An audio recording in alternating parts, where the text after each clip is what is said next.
हाँ, तो स्टूडेंट्स ये रही आपकी प्रॉब्लम नंबर 3.85। तो देखिए इसमें वो कह रहा है कि फाइंड करें we not using loop analysis in the given figure, यानी कि ये आपके पास फिगर है आपके मतलब के जो किताब के अंदर है। तो बच्चों इस फिगर को देख के हमने वी नॉट फाइंड आउट करनी है। इस फिगर को देख के ही बच्चे परेशान हो जाते हैं कि ये कुछ बनी ही ऐसी है, ठीक है, लेकिन इसमें है कुछ भी नहीं है यार, वही है जो आप करते आ रहे हैं पहले से ही। देखें इस फिगर को मैंने बच्चों सिंप्लीफाई किया है इस फॉर्म में। किस तरह से देखें, 1 किलो ओम और 2 किलो ओम के क्रॉस थे वी नॉट वोल्टेज, इन दोनों के क्रॉस, और इनके सेंटर में से एक वायर जा रहा था जो कि 4 वोल्ट था। लेकिन आप पहले 3 वायर्स देखें ना, मैंने क्या किया, देखें ये 1 किलो ओम की वायर ड्रा किया, ठीक है, और साथ में 2 किलो ओम वैसे ही अटैच किया। और देखें इनके सेंटर में से ऐसे वायर जा रही थी 4 वोल्ट के सोर्स की, वो लगा हुआ है सेंटर में। और आगे ये वायर के जहाँ पे जाके ये सेंटर में अटैच है, यहाँ पे ये देखें ये डायमंड के सेंटर में, डायमंड शेप ही है ना। तो यहाँ पे सेंटर में एक वायर ऊपर की तरफ जा रही है जो एक करंट सोर्स की वायर थी, और एक नीचे करंट सोर्स की वायर थी, ठीक है। और उसके आगे ही एक 1 किलो ओम का रजिस्टर अटैच था जो इन दोनों के सेंटर में था, 6 वोल्ट का सोर्स, और देखें ये 2 किलो ओम का सोर्स। बच्चों टेंशन नहीं है, आप चाहो तो वो भी सर्किट इस्तेमाल कर सकते हैं। ये मैंने आपको थोड़ा ईजी रहने के लिए यहाँ पे ड्रा करके दिखाया। देखें आप भी ड्रा कर सकते हो, कोई इतना मुश्किल और लंबा चौड़ा काम नहीं है। मैंने बस वायर्स को देखें साइड साइड पे किया है। साइड पे करने का ये मतलब है बच्चों मेरा कि यहाँ पे ना असल में बस हमने ये चीज़ का ध्यान रखना होता है, जोन सी वायर जहाँ पे अटैच है वो चीज़ ध्यान रखनी है। देखें यहाँ पे 1 किलो ओम का 2 मिली एम्पेयर का और 2 किलो ओम का जो मतलब कि टर्मिनल था वो कॉमन था एक पॉइंट पे, तो वो मैंने कॉमन किया। कैसे कॉमन किया, ये देखें इस पॉइंट पे आके सबकी वायर कॉमन हो रही है, 1 किलो ओम रजिस्टर की भी, 2 किलो ओम रजिस्टर की भी, और ऐसे ही 2 मिली एम्पेयर की भी। इसी तरह से फिर मैंने ये नीचे वाला पॉइंट भी देखा, यहाँ पे भी क्या है, एक 2 किलो ओम और एक 1 किलो ओम और एक 4 मिली एम्पेयर की वायर कॉमन है। तो ऐसे ही नीचे भी देखें ये टर्मिनल है वो जहाँ पे तीनों की वायर आके कॉमन हो रही है, लिहाजा ये भी मेरा टर्मिनल ठीक था। फिर एक मैंने सेंट्रल टर्मिनल देखा जहाँ पे 4 चीज़ों की वायर कॉमन थी, एक 2 करंट सोर्सेज़ की, 2 वोल्टेज सोर्सेज़ की, और देखें वो यहाँ पे भी कॉमन है। तो आप इज़िली एक ऐसा कांसेप्ट लेके इसको ड्रा कर सकते हैं, ठीक है। तो अब चलते हैं अपने असल मकसद पे। देखो बच्चों मुझे वी नॉट वोल्टेज कैलकुलेट करने हैं। अगर मुझे वी नॉट वोल्टेज कैलकुलेट करने हैं ना, तो पता क्या है, अक्सर बच्चे ना कहते होते हैं सर आप जब ये ओपन है आप इसमें करंट कैसे फ्लो करवा देते होते हैं। तो बच्चों एक आप ऐसा भी करते हैं कभी-कभार कि आप लूप को क्लोज़ करते हैं अपने लिए, ताकि आप उसकी इक्वेशन लिख सकें, ठीक है। अक्सर आपको जो सॉल्यूशन मिलते हैं एक्सेट्रा, वो आपको वैसे ही इक्वेशन लिखी दिखा देते हैं, लेकिन एक कांसेप्ट होना चाहिए। देखो बच्चों मैं क्या करने वाला हूँ, ज़रा गौर कीजिएगा। मैं ये वी नॉट को इस तरह से अगर क्लोज करता हूँ, मतलब कि उसको वोल्टेज सोर्स की फॉर्म में लिख देता हूँ। जैसे ये मेंशन है वैसे वोल्टेज मेंशन है, लेकिन मैं इसको अगर वोल्टेज सोर्स की फॉर्म में लिख दूँ, इसके साथ जो अपर वायर कॉमन है वो है 1 किलो ओम की वायर। तो 1 किलो ओम के क्रॉस जो उसके वोल्टेज होंगे वो मैं यहाँ पे लिखूंगा, ठीक है। समझ आ रही है ना मेरी बात की, अभी आपको आएगी, टेंशन नहीं लेनी। और नीचे 2 किलो ओम की वायर कॉमन है, ये बीच वाले कोई वोल्टेज नहीं, इसके बिल्कुल सामने जो वोल्टेज है वो इसके लिए असल मकसद रखते हैं, मतलब कि असल जो वैल्यू रखते हैं वो इसके सामने वाले वोल्टेज हैं, वो हमने फाइंड आउट करने हैं। अभी देखो मैं क्या करता हूँ, ये देखो ये 1 किलो ओम के वोल्टेज हो गए और ये 2 किलो ओम के, ठीक है। अब देखो बच्चों यहाँ पे अगर मैं मेंशन कर दूं किसी भी तरीके से, मतलब आप कहीं पे भी साइन रख सकते हो, ऊपर प्लस का नीचे माइनस का, ये ज्यादा इजी रहता है, ठीक है।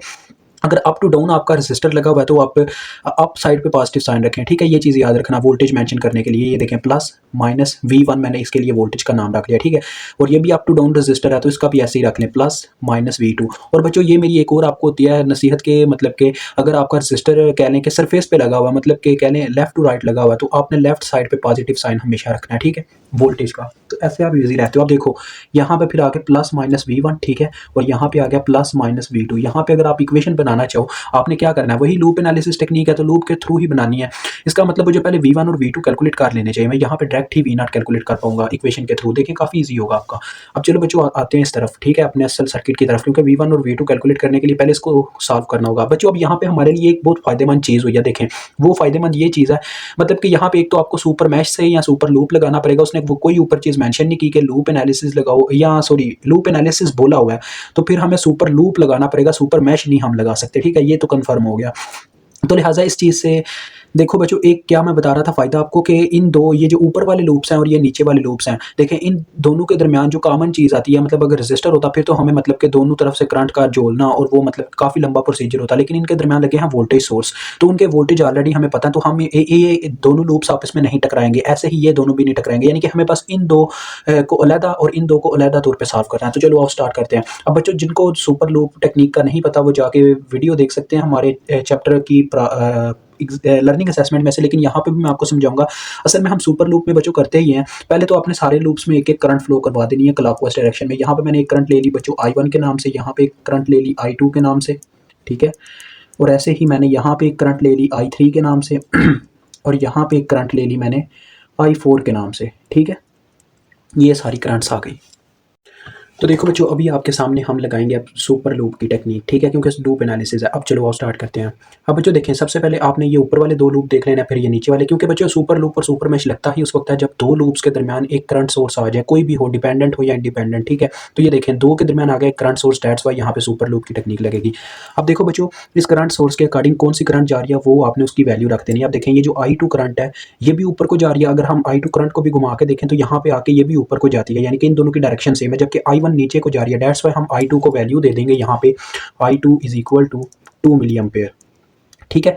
ये जो ही आपने वैल्यू देनी है ना, अब क्या हुआ है हमारे पास हुआ कुछ इस तरह से। अब बच्चों ज़रा गौर से मेरी बात सुन लीजिएगा, यहाँ पे ये हुआ है कि I2 को तो वैल्यू मिल गई है, लेकिन ये ज्यादा है I1 के साथ। यानी कि मेरे समझाने का लहजा कुछ ऐसा है, मैं ऐसे बच्चों को समझा देता हूँ, ऐसा ट्रेन कर देता हूँ कि उनके जहन में कोई क्वेश्चन नहीं रह जाता। यानी आप ऐसा समझें कि I2 को तो वैल्यू मिल गई है, करंट का वैल्यू मिल गया है, लेकिन I1 के सेंटर में भी तो था ना, I1 तो उसके अंदर से गुजर रही थी, लिहाजा ये ज्यादा है I1 के साथ। तो पता क्या होगा, I1 जब जमीन किसी से छिन जाती है ना, तो वो उस झगड़ा करने जाते हैं, मतलब अपनी ज़मीन को छीनने जाते हैं। यहाँ पे भी वही होगा बच्चों। देखो, ये मैं आपके लिए छोटा सा यहाँ पे वो लूप जनरेट कर देता हूँ जो इन दोनों के लिए है। देखो, इस तरह से ये लूप है,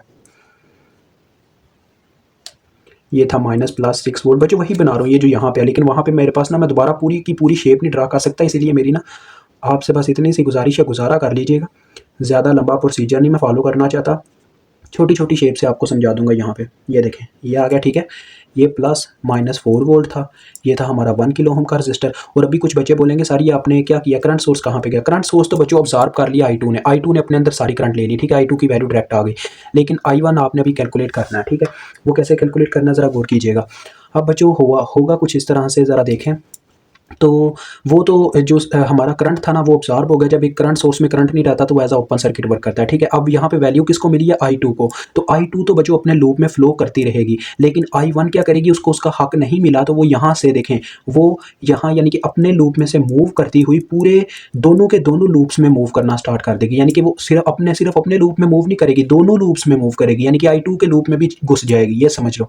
तो ये I1 का लूप बन गया, यानी कि I1 दोनों लूप्स में अब फ्लो कर रहा है। तो देखो बच्चों, अब मैं इनकी लिखूंगा, KVL लगाऊंगा, ठीक है।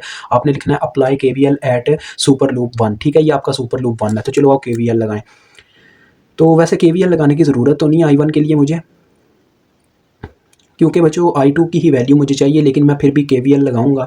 वैसे आपके जो मतलब कि ज़्यादातर तरीकाकार होते हैं ना, वो ये करते हैं बच्चों, जब सुपर लूप की कंडीशन आ जाए ना, तो जहाँ पे आपको अब देखें I2 की यहाँ पे मुझे ज़रूरत है V1 वोल्टेज कैलकुलेट करने के लिए, तो उस कंडीशन में ज़्यादातर बंदे पता क्या करते हैं, I2 को कैलकुलेट करते हैं थ्रू सुपर लूप। कैसे, देखें, I1 को वैल्यू दे देते हैं और I2 को मतलब कि दोनों लूप्स में घुमाते हैं, क्योंकि इसमें I2 ने तो सारी वैल्यू डायरेक्ट ही बता दी कि 2 मिली एम्पेयर है। लेकिन बच्चों मेरा ज़हन कहता है कि ऐसा नहीं होगा, इनडायरेक्टली हमारा काम बन जाएगा, ऐसे कोई मसला नहीं है। चलो अब I2 को बच्चों वैल्यू मिल गई है, मैं आपसे कहता हूँ हम सुपर लूप लगाते हैं, I1 की वैल्यू भी चलिए कैलकुलेट करते ही हैं। देखें, यहाँ से हमने चलना स्टार्ट किया, देखो बच्चों apply KVL at super loop 1, ठीक है। तो यहाँ से हमने चलना स्टार्ट किया, देखो करंट अपनी डायरेक्शन के अकॉर्डिंग इसके नेगेटिव पोल में एंटर कर रही है, लिहाजा ये आ जाएगा -4। मजीद आगे बढ़ते हैं तो देखो करंट इसके पॉजिटिव पोल में एंटर करेगी, तो ये आ जाएगा +6। मज़ीद आगे गए तो देखो ये थोड़ा यहाँ पे ब्लर हो रहा है मेरे ख्याल में जी, तो अब ठीक है। तो देखिए यहाँ पे मज़ीद आगे गए तो ये 2 किलो ओम का रजिस्टर है बच्चों, यहाँ पे सिर्फ I1 करंट इसमें से फ्लो कर रही है, तो बाय यूजिंग ओहम्स लॉ हम यहाँ पे इसकी इक्वेशन लिख सकते हैं 2K I1, क्योंकि हमने वोल्टेज लिखना है, तो current into resistance is equal to voltage होता है। तो ये आ जाएगा +2K I1। मज़ीद आगे देखें बच्चों, तो एक और फिर आगे जाके रजिस्टर आता है, ये लास्ट वाला रजिस्टर जिससे हमारा लूप मुकम्मल हो जाना। लेकिन इसमें से बच्चों देखो दो करंट्स का फ्लो हो रहा है, एक I1 और एक I2, दोनों जब इसमें से गुजरती हैं तब जाके 1 किलो ओम रजिस्टर में क्या होता है, करंट से वोल्टेज पैदा होता है। दैट्स वाई दो करंट्स के गुजरने से, तो दोनों की डायरेक्शन देखो बच्चों इस वक्त सेम है, 1K इंटू आ जाएगा I1 प्लस I2, क्योंकि देखें दोनों डाउनवर्ड जा रही हैं इसमें से। दैट्स वाई आ जाएगा I1 plus I2 is equal to 0, ठीक है। ये हो गया चक्कर मुकम्मल। अब उन बच्चों के लिए कुछ हदायत है जो कामचोर भी होते हैं, वो पता क्या करते होते हैं, वो सुपर लूप की टेक्निक का कुछ इस तरह से इस्तेमाल करते हैं। वो यहाँ पे पता क्या करते हैं, यहाँ पे जैसे मैंने सुपर लूप की टेक्निक बताया, कोई एक करंट आपने लेट कर लेनी है, वो यहाँ पे ये करते हैं कि I2 को उन्होंने 2 मिली एम्पेयर ले लिया, I4 को इस तरह से कहते हैं कि I4 उसकी उल्टी डायरेक्शन में जा रही है, लिहाजा हम -4 मिली ले लेते हैं। ऐसा नहीं करना, ऐसे आपका क्वेश्चन गलत हो जाएगा, रॉन्ग हो जाएगा। अगर आपने वहाँ पे I2 को अकॉर्डिंग टू डायरेक्शन लिया, यहाँ पे भी आपने ऐसे ही अकॉर्डिंग टू डायरेक्शन चलना है, ठीक है। तो देखो बच्चों अब हमारे पास क्या रिजल्टेंट निकलता है, देखें पहले I1 इकट्ठे करते हैं, देखें 2K I1 plus 1K I1, ये कितना हो जाएगा 3K I1। और बच्चों देखो पहले I2 कितना बनता है, वो बनता है 1K I2, देखें 1K I2 इधर ही रह गया और साथ में आ गया हमारे पास 3K I1 की वैल्यू हमने मालूम करनी है। और देखें ये क्या बनता था, -4 + 6 2, तो 2 दूसरी जानिब जाके -2 हो गया, ठीक है। अब देखें हमने निकालनी है वैल्यू I1 की। अब बच्चों देखो होगा क्या, I1 3 के I1 पहले इधर ही रह गया, ठीक है।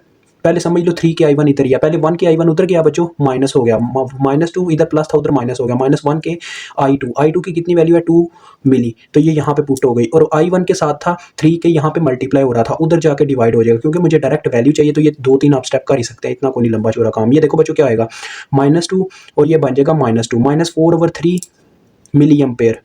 कैसे मैं आपको बताता हूँ, देखें किलो और मिली तो कैंसिल हो गया, मल्टीप्लाई हो गया, लेकिन ये किलो ऊपर आके मिली बन गया, तो ये आपके पास आ गई I1 की वैल्यू।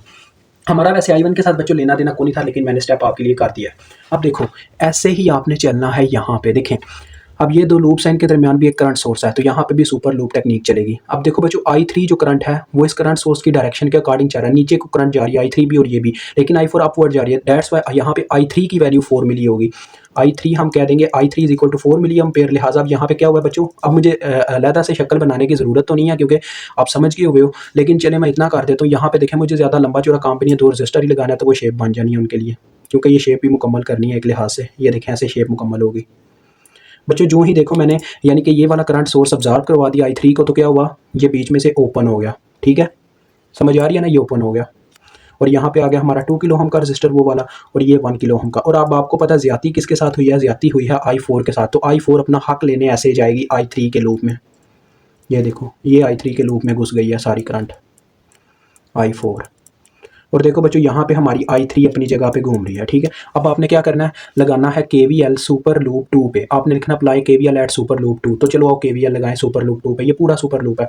अब यहाँ से बच्चों चलना स्टार्ट करते हैं 1 किलो ओम से। देखो बच्चों इस 1 किलो ओम में से 2 करंट्स गुजरी हैं, I3 भी और I4 भी, दोनों की डायरेक्शन भी सेम है, दोनों ऐसे अपवर्ड को जाती हैं, ऐसे देखें घुमा के देखें I4 को, तो लिहाजा आ जाएंगे इसके वोल्टेज के आ जाएंगे 1K, यानी कि रेजिस्टेंस इनटू करंट। करंट क्या आएगी बच्चों, दोनों का सम, क्योंकि दोनों सेम डायरेक्शन में जा रही हैं, I3 प्लस I4।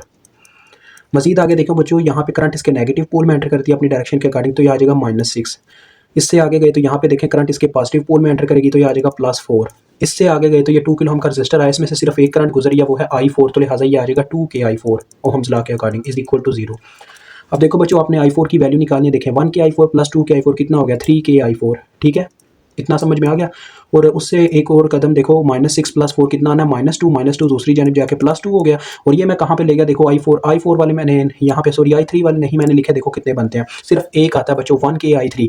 देखो बच्चों यहाँ पे होगा +1K I3, दूसरी जानब जाके क्या हो जाएगा -1K I3। और I3 की वैल्यू कितनी है आप सब जानते हैं, 4 मिली है, तो ये मैंने पुट कर दिया, ठीक है। यानी कि यहाँ पे था 1K I3, दूसरी जानब जाके -1K I3 हो गया, और ये आ गया I4 इज इक्वल टू, देखें 2 में से बच्चों देखो -4 हो जाएगा, ये आ जाएगा किलो और मिली से मल्टीप्लाई होने के बाद -4, तो -4 + 2 -2, तो -2/3K आ जाएगा, यानी कि -2/3 और साथ में किलो होगा, किलो ऊपर जाके मिली बन जाएगा। ये आपके पास करंट की वैल्यू आ गई। अब हमारा मेन मकसद था V1 और V2 के वोल्टेज निकालना, तो देखो बच्चों हम इजीली निकाल सकते हैं। देखिए V1 के क्रॉस भी जो करंट इसमें से गुजरी थी इस रजिस्टर में से वोल्टेज पैदा करने के लिए, उसका हमें पता है वो I2 है, और V2 में से जो करंट गुजरी थी वो I4 थी इसके रजिस्टर में से, लिहाजा हम दोनों फाइंड आउट कर सकते हैं। देखिए अभी मैं V1 करने लगा हूँ, V1 इज इक्वल टू, देखो बच्चों करंट इंटू रेजिस्टेंस वही ओहम्स लॉ। देखो 1 किलो ओम का रजिस्टर है, करंट है हमारी I2, देखें इसके पॉजिटिव पोल में एंटर करिए, दैट्स वाई करंट प्लस में पुट की जाएगी, अदरवाइज नेगेटिव में करते हैं। तो 1K इंटू I2 का वैल्यू जो कि कितना था हमारे पास 2 मिली, वो देखें वो हमने ऊपर निकाला हुआ है 2 मिली, तो ये आ गया 2 वोल्ट, ठीक है, ये तो हो गया। दूसरे नंबर पे यहाँ पे मैं निकाले देता हूँ V2 इज इक्वल टू, अब देखो बच्चों V2 के रेजिस्टेंस है 2 के, जबकि करंट इसके देखें पॉजिटिव पोल में ही एंटर करिए जिसका नाम है I4, तो वैल्यू आपके सामने ही है, 2K इंटू आ जाएगा हमारे पास -2/3 मिली।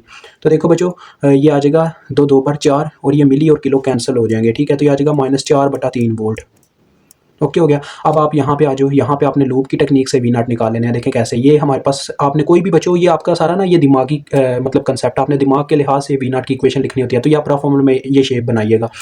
तो आपने कोई भी ऐसी करंट की डायरेक्शन क्लॉकवाइज लेकर ना कोई भी नाम रख दो, इससे कोई फर्क नहीं पड़ता, क्योंकि ये किसी ने आपकी देखनी नहीं है शेप, तो बस आपने इक्वेशन लिखनी है, तो आपने उसकी क्लॉकवाइज डायरेक्शन रख के KVL की मदद से आपने इसकी इक्वेशन लिख लेनी है। देखिए हम यहाँ से चलना स्टार्ट करते हैं, तो करंट इसके नेगेटिव पोल में एंटर करती है, तो ये आगे -V2, मजीद आगे बढ़ते हैं तो करंट इसके भी नेगेटिव पोल में एंटर करती है, तो ये आगे -V1, मजीद आगे गए तो करंट इसके पॉजिटिव पोल में एंटर हुई, तो ये आगे +V0 इज इक्वल टू 0, क्योंकि चक्कर मुकम्मल हो गया। आपने बस वोल्टेजेस की बात करनी है ना कि रेजिस्टर्स की, ठीक है बच्चों। तो V0 की इक्वेशन आ गई is equal to V1 + V2, ठीक है बच्चों, ये इक्वेशन आ गई। दोनों की वैल्यूज पुट करते हैं, देखें V0 is equal to, V1 की वैल्यू आई है 2, जबकि V2 की वैल्यू आई है, सॉरी ये प्लस था ना बच्चों सेंटर में, तो देखें V2 की वैल्यू आई है 4/3, तो ये मैंने जब पुट की -4/3, तो ये ऐसे आ गया, ठीक है। 3 2/6 ये आ जाएगा 2/3 वोल्ट, और ये बन जाएगा 0.67 वोल्ट, ठीक है बच्चों। तो लें जी आपका ये क्वेश्चन सॉल्व है, मुझे उम्मीद आपको समझ आ गई होगी।